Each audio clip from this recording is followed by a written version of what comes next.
성부와 성자와 성령의 이름으로 아멘.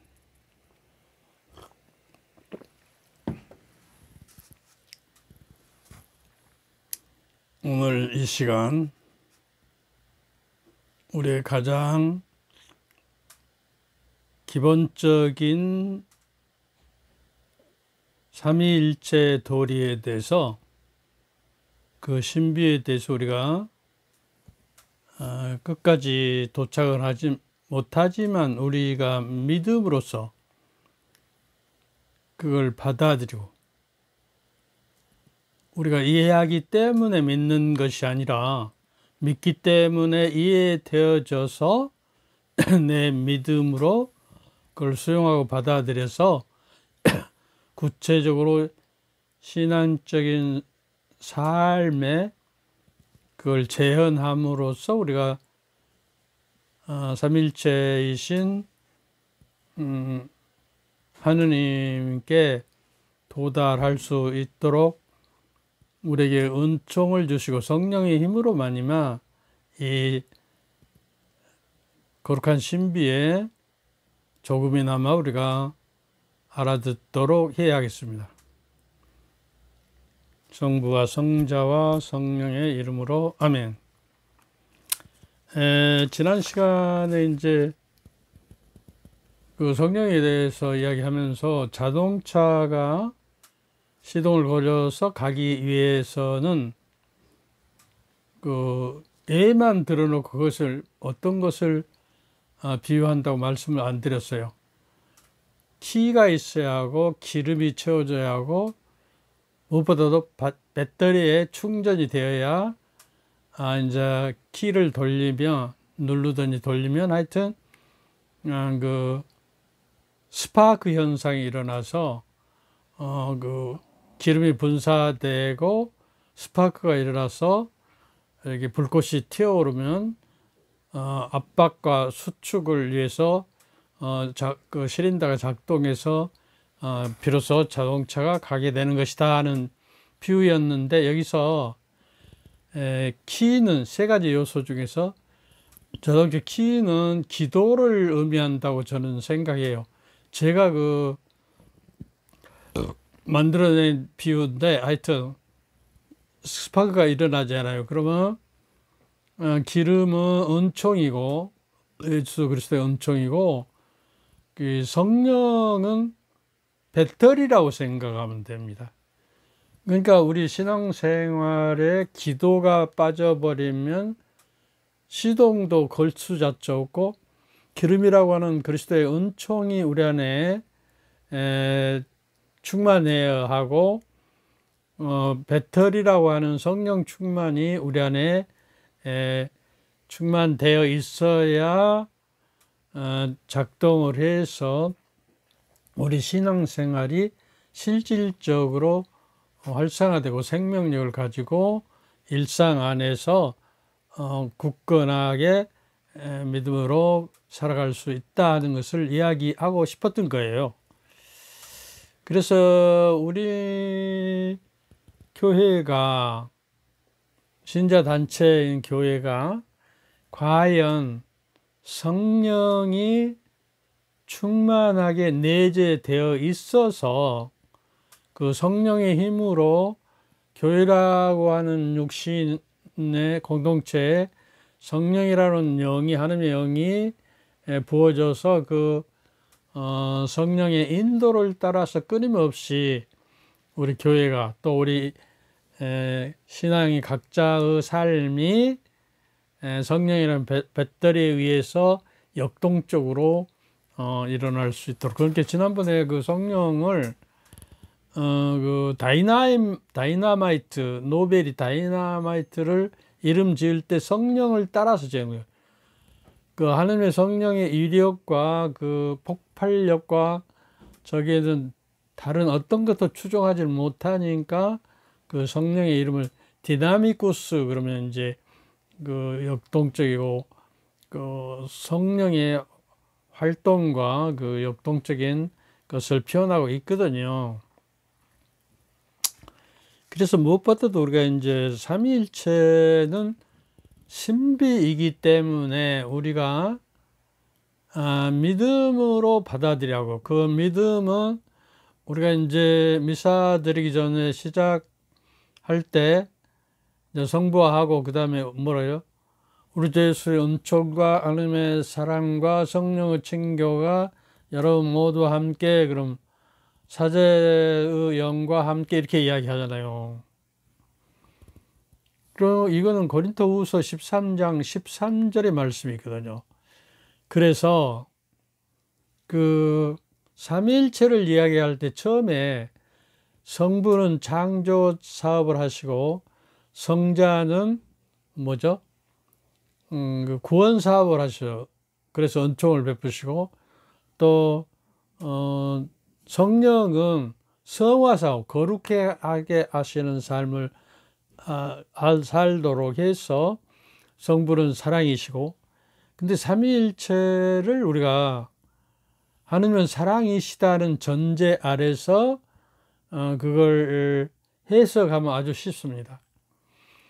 사랑은, 인간과 너와 나의 사랑은, 사랑이 진짜로 저게 될 때 그 부부가 서로 하나님의 사랑 안에 온전히 일치될 때 한 몸과 한 뜻이 된다고 그러잖아요. 한 몸이 된다.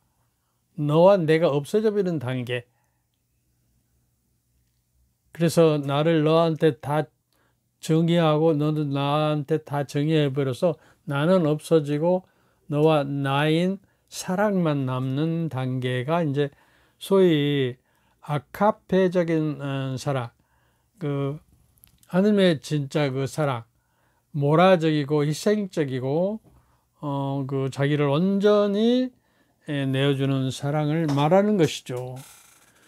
그 사랑 안에서 일치하는 것을 우리가 생각하고, 이제 구원 사업과 사랑으로 구원 사업과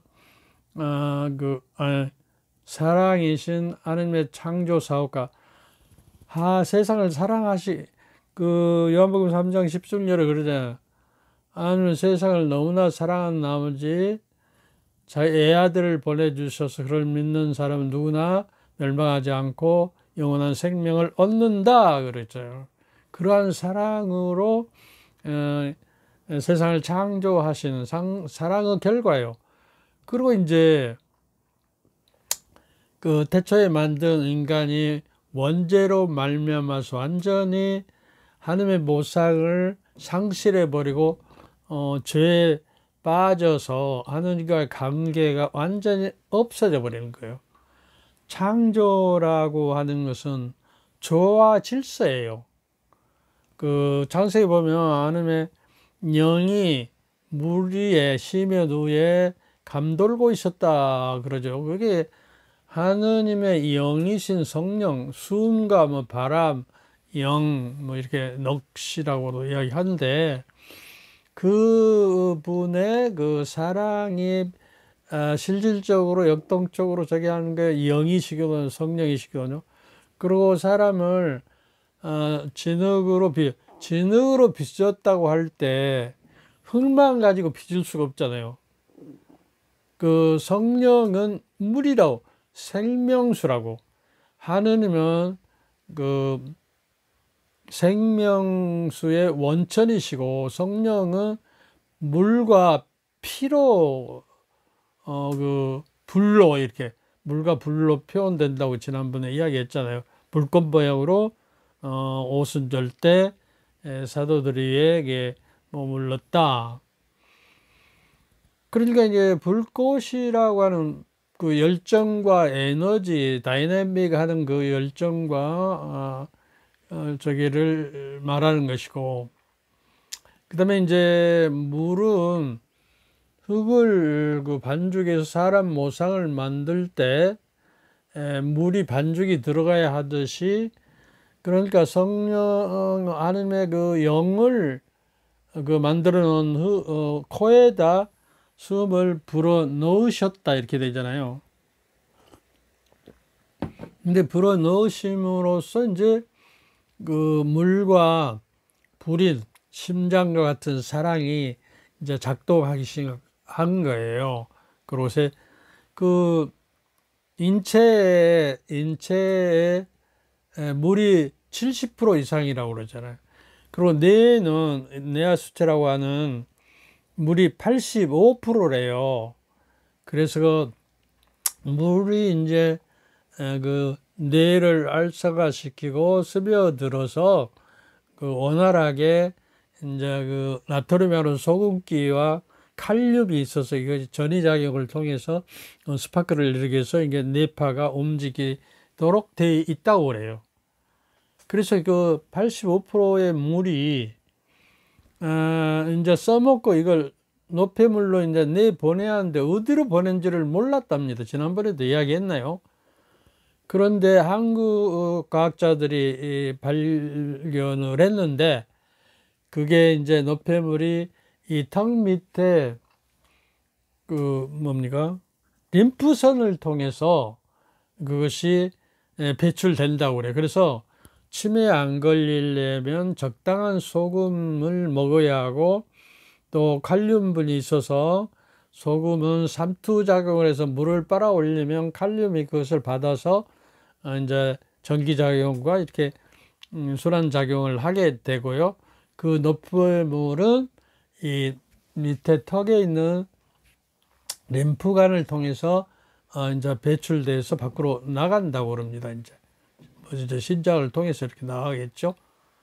그래서 저는 이제 치매에 안 걸리기 위해서 그러면 이 림프관을 아침 저녁으로 이제 이렇게 마사지 해주면 림프관이 빨리빨리 폐수가 나가기 때문에 뇌에 치매도 안 걸리고 뇌에 바로 활성화가 되고 뇌가 장애물이 없어진다고 했기 때문에 저는 이렇게 늘 림프관, 여기 림프관도 이렇게 두들겨주고 이게 샤워할 때요 비누를 묻혀서 이렇게 저기 마사지를 하면 잘 때요 이게 한 100번 하루에 3번씩 이렇게 그러고 사타구니에 림프관도 이렇게 저기 해서 하면 우리 몸에 쌓였던 노폐물이 잘 이제 그 배출이 되기 때문에 피곤하지 않고 이게 림프관에 그 저기가 쌓이면 피곤해지거든요.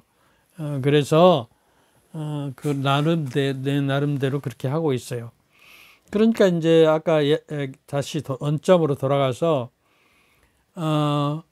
우리 주 예수의 은총과 하나님의 사랑과 성령의 친교 일치라고 돼요. 그러면 성령이 우리 안에 계셔야 성부와 성자와 성령의 관계가 올바로 설정이 되고 사랑과 은총에 대해서 올바로 하나이 됩니다. 삼위일체라고 그러면요, 좀 그 신학적으로 설명하면 substantiatio 그래요. substantia라는 것은 본체라는 게 본체. 그리고 이제 그 본체로는 하나이시고 그 위격으로는 세 분이다. 위격이라는 것은 그 하나의 그 우리가 언어학에서 보면 체언이라고 하는 주어가 있어요. 주어 명사. 그러면 한 그 문장을 이루기 위해서는 그 주어라는 체언을 둘러싸서 뭐 여러 가지 목적어 뭐 형용사 뭐 그 동사 이런 것들이 저기서 그 몸체 체언을 현실화 시켜서 말이 되게 하는 것이요. 이게 언어학자들은 우리가 말을 할 때 생각하고 또 우리가 소리를 내는 것하고 입술이 신경이 이렇게 움직여서 말하는 것하고 동시에 일어난다는 것이 지난번에 전기가 어쩐다고 그랬죠? 빛과 열과 또 동력이 있다, 힘이 있다고 그랬잖아요. 그래서 동력을 돌리고 또 난방을 하고 말이죠. 그리고 빛이 있어서 이렇게 볼 수 있고, 이것이 전기라는 것은 본체로서 하나 있는데 그 역할이 인격이 달라서 그 인격이 본체를 완성시키기 때문에 전기가 전기로서 이제 역할을 할 수 있다는 거예요. 본성으로서 그것을 드러낼 수가 있다는 것입니다. 그래서 사실은 삼위일체라고 할 때 우리는 이제 그 신앙생활이라고 하는 것이 삼위일체 그 성부, 성자, 성령의 이름으로 세례를 베풀라고 예수님께서 그 마태복음 28장 마지막에 유언처럼 선언하죠. 너희 세상에 나가서 성부와 성자와 성령의 이름으로 그들에게 세례를 베풀어라. 세상 끝날까지 언제나 너와 함께 내가 있을 것이다. 이렇게 아주 든든하게 주님과 함께함이 있어야 비로소 우리가 성부, 성자, 성령의 신비를 믿고 그 사랑과 은총과 그 일치를 통해서 우리의 삶이 올바른 관계로 유지된다. 그러니까 올바른 관계라는 것은 의화된다는 거예요. 그러니까 의화와 성화는 친교인 일치를 이루시는 성령의 힘으로 가능합니다. 그러니까 내가 이웃과의 올바른 관계, 하나님과의 나와 올바른 관계가 형성되려면은 올바른 관계를 유지해서 하나님의 뜻대로 내가 살아가야 하고 하는 말씀으로 살며 이웃에게도 그 공정과 신의와 그 사랑을 가지고 올바른 관계를 맺어야 하는데, 올바른 관계가 틀어져 버리면 불화와 그 용서가 안 되고 미움이 발생하고 거기에서 질투와 모든 폭력이 발생하죠. 이제 올바른 관계는 의화되는 거, justification이라고 해요. 영어 justification, 올바로 자 화라자 올바로. 그래서 하나님의 나라는 그 의로움의 사람들이 사는 곳이에요. 이게 늘 이야기하지만 로마서 14장 17절에 보면 하나님의 나라는 먹고 마시는 것이 아니라 성령 안에서 누리는 의로움과 의로운 사람들, 의덕이 있어야 한단 말이에요. 성덕도 있어야 하고, 그리고 평화와 기쁨을 누리는 것이다. 이 세상에서 의로운 사람이 되어야 하고 또 올바른 사람이 되어야 하고 하나님의 질서와 하나님의 말씀과 하나님의 뜻에 따라서 내 삶이 영이 돼서 의덕을 갖추고 덕행을 갖추어야 하고, 그 다음에 이제 일치는 평화를 가져오잖아요. 일치의 선물은 성령이고 그 선물 또한 평화예요. 서로 일치하고 화합하고 올바른 관계가 맺어져야 평화가 이루어지는데, 세상에는 지금도 전쟁이 일어나고 우리나라만 봐도 남북이 대치해서 서로 미워하고 관계가 한 민족으로서 관계가 깨트려져 버리고 전쟁과 불안만이 있는 거 아니에요. 이거는 인간의 구조 가지고 인간의 사상을 가지고는 정말 극복하기 힘든 것이요. 성령의 능력과 힘으로 그 은총을 받아서 화합과 일치가 이루어져서 하느님의 섭리하심이 이 세상의 평화와 일치가 이루어져야 하는 것이라는 이야기죠.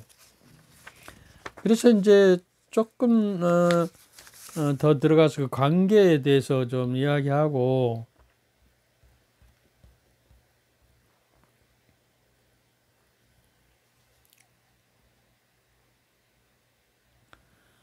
이게 올바른 관계는 의화라고 그러는데 삼위일체에도 올바른 관계에 있는 거예요.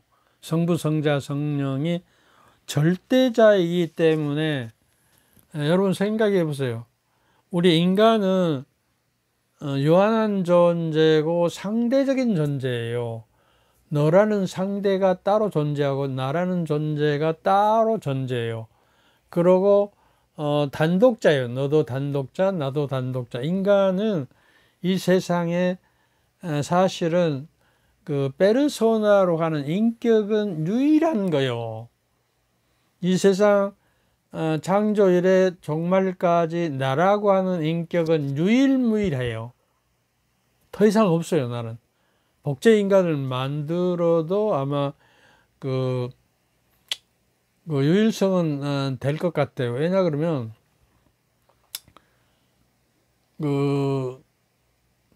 이게 인간 형성이, 인격 형성이 어떻게 되냐 그러면 유전자와 환경과 교육이거든요. 그런데 일란성 쌍둥이를 각기 다른 나라로 입양을 시켰더니 30년, 50년 후에 보니까 완전히 다른 차원으로 인간이 형성됐더라는 거예요. 그래서 이 세 가지가 결합해서 조화와 일치를 이룰 때 우리는 성숙한 인간, 하느님의 모습으로 가는 거예요, 사실은. 그래서 성자께서는 구약 내내 인류와 함께 하신 성부의 완전하고 결정적인 계시로 세상에 오신 거예요.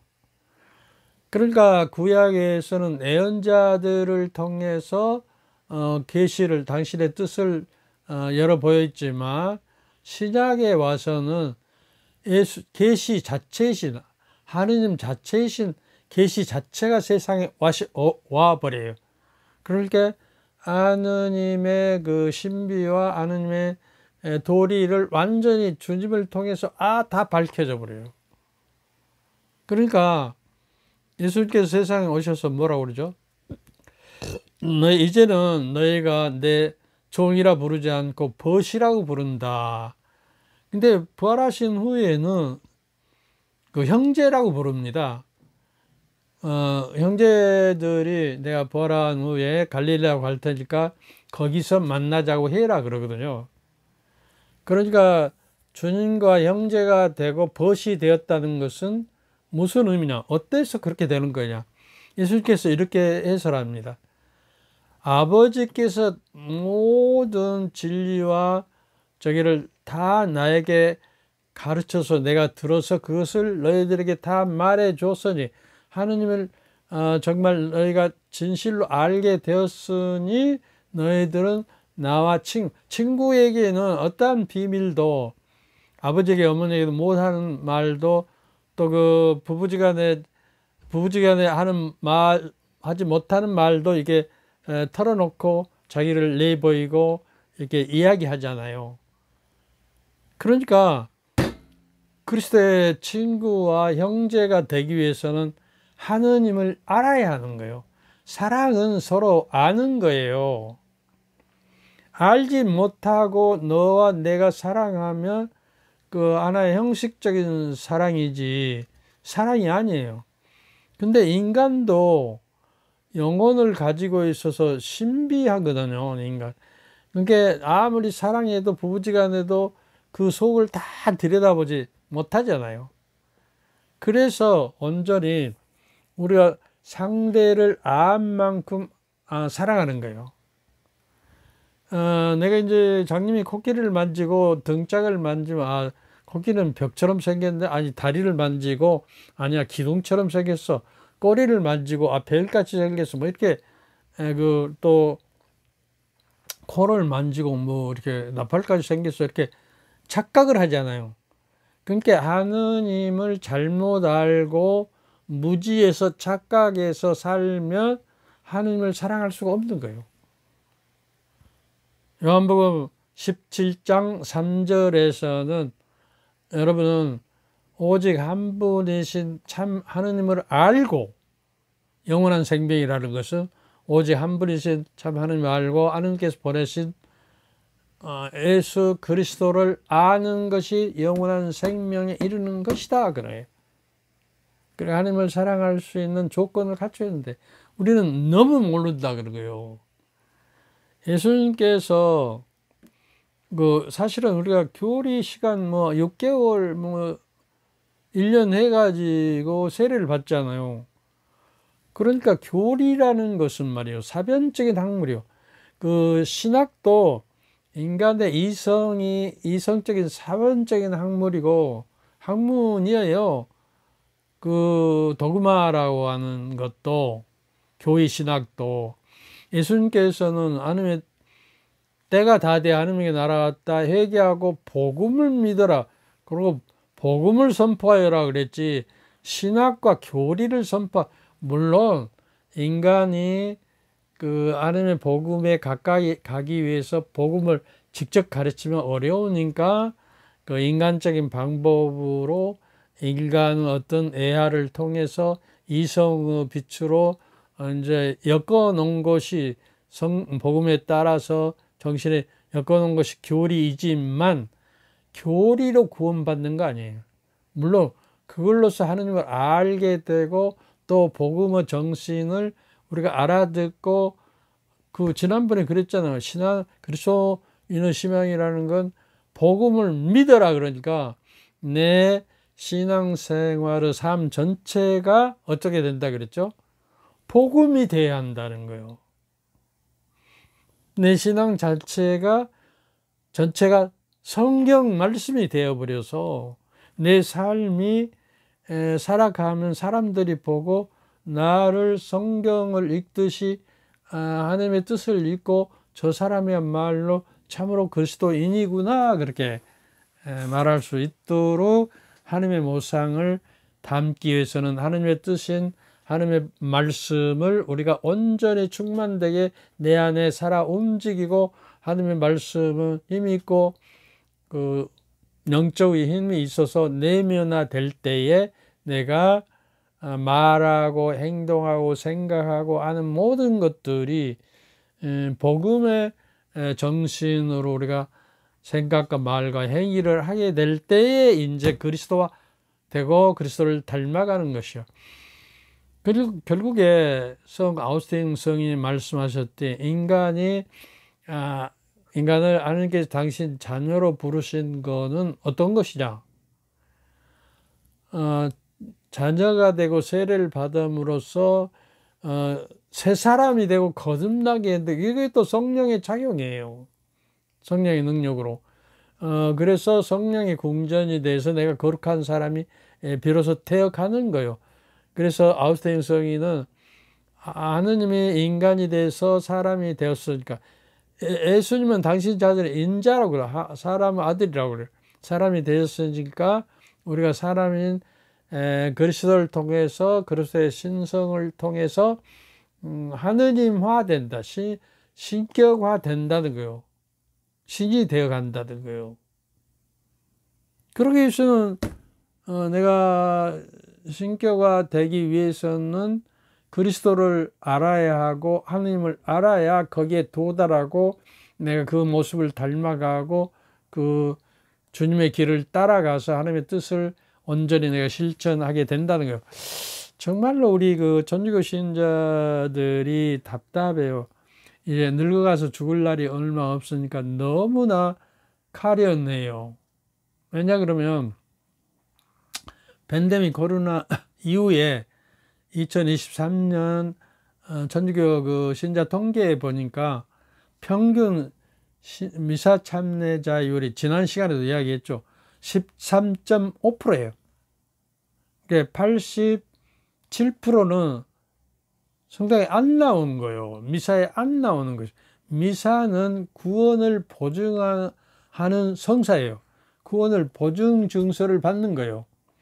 우리가 이제 요새 성지 순례를 하면 가는 곳마다 보증 도장을 찍잖아요. 인장을 찍어주잖아요. 우리가 미사 드릴 때마다 구원이 이루어지고 구원의 보증이 증명되는 거예요. 그걸 우리가 증명하고 미사를 통해서 내 구원이 내 안에 이루어진, 그냥 참여하고 가만히 앉아 있는 것이 아니라 내가 세례 때 받은 사제적 직무를 가지고 내 삶을 우리는 그 직무 사제인 사제와 내 사제직을 합쳐서 내 삶을 백성들과 함께 하느님의 미사의 제단에다 올리면 하느님께 봉헌돼서 백성들의 기도가 앞해지고 하늘에 있는 천사와 성인들의 기도가 유황처럼 하느님께 올라갈 때 우리 기도를 합쳐서 하느님께 향불로 올린다고 묵시록은 말하고 있거든요. 시간이 얼마나 되나?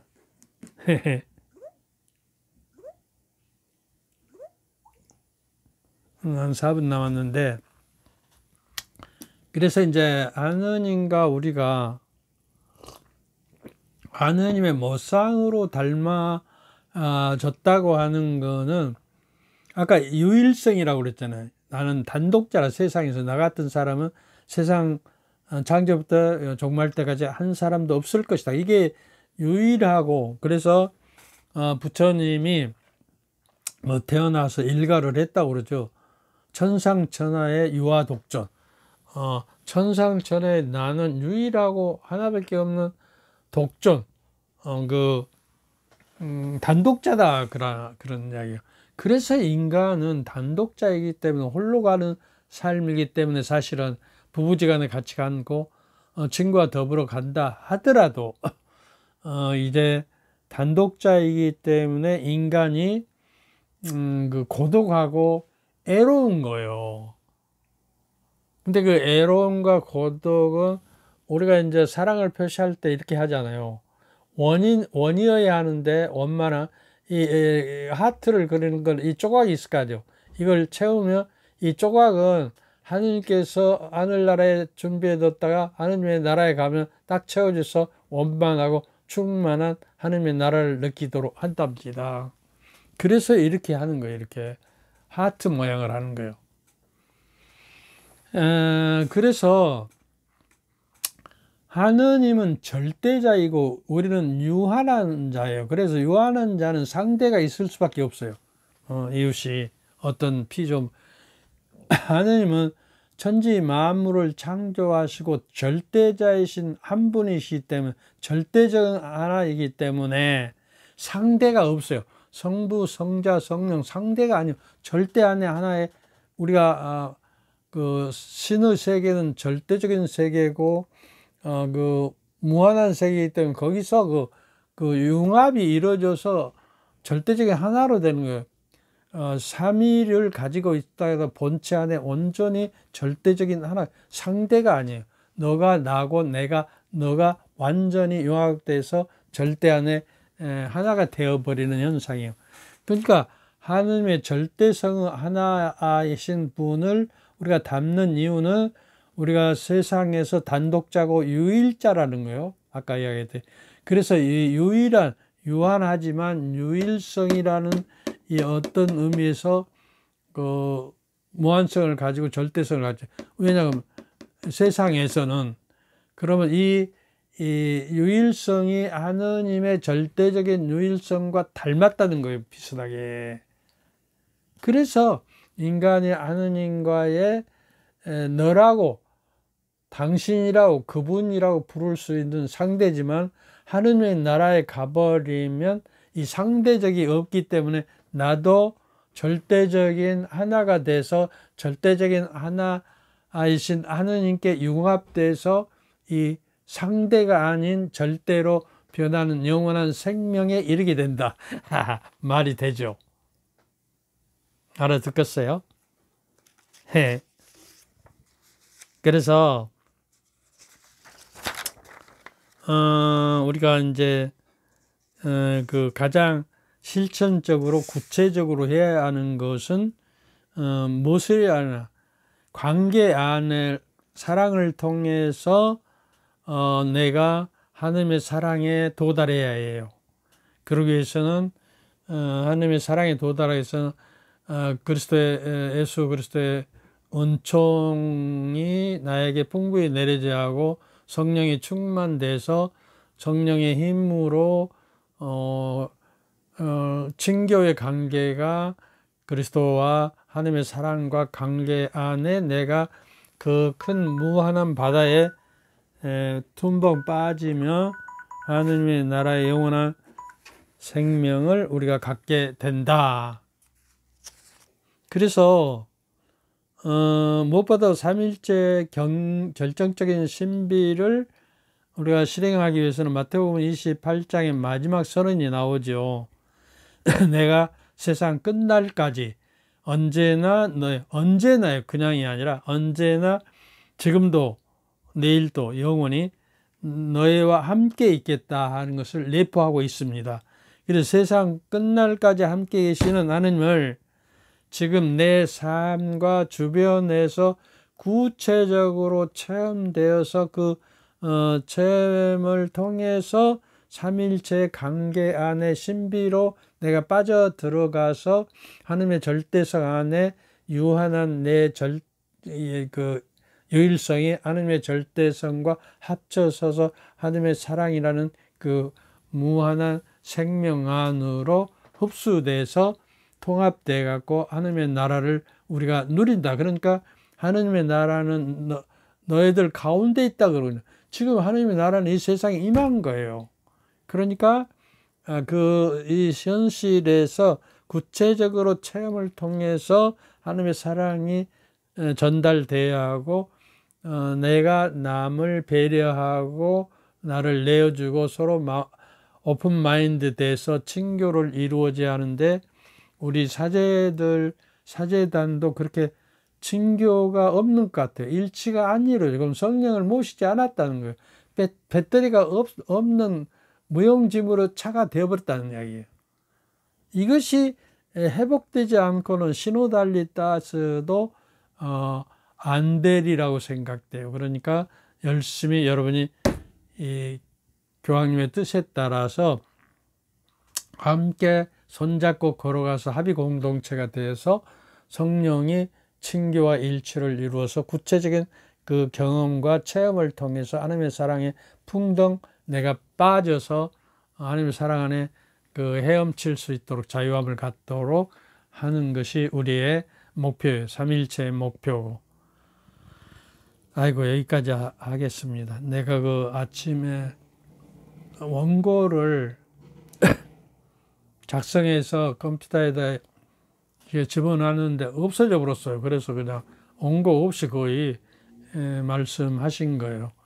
그리고 내가 이렇게 이야기하게 될 때 그 녹화하기 전날 아침에는 이상하게 어떤 생각이 종합되고 떠올라서 그 생각을 여러분에게 제가 하고 강의하고 내가 살아가는 것이 늙어서야 비로소 성령의 작동을 감지하게 되고 성령이 나를 부추기고 성령이 이끌어주는 역사하심을 내가 느끼고 살아요. 그러니까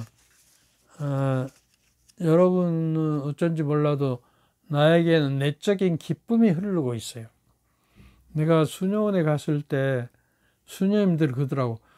신부님 안에는 기쁨이 흐르고 있는 것 같다. 기쁨이 있어야 성령의 열매가 있는 거예요. 그래서 기뻐하고 감사하고 언제나 기도하고 언제나 어쩌?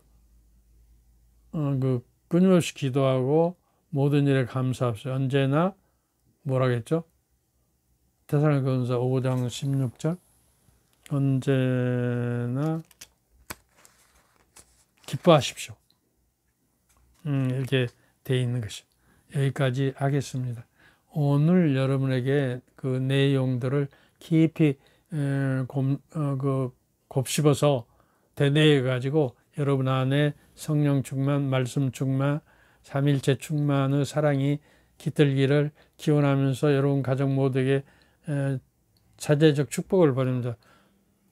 주님께서 여러분과 함께 또한 사제의 영과 함께 전능하신 전주 성부와 성자와 성령께서는 여러분과 여러분 가족 모두에게 축복을 내리시어 길이 머물게 하소서. 아멘. 감사합니다. 감사합니다. 감사합니다.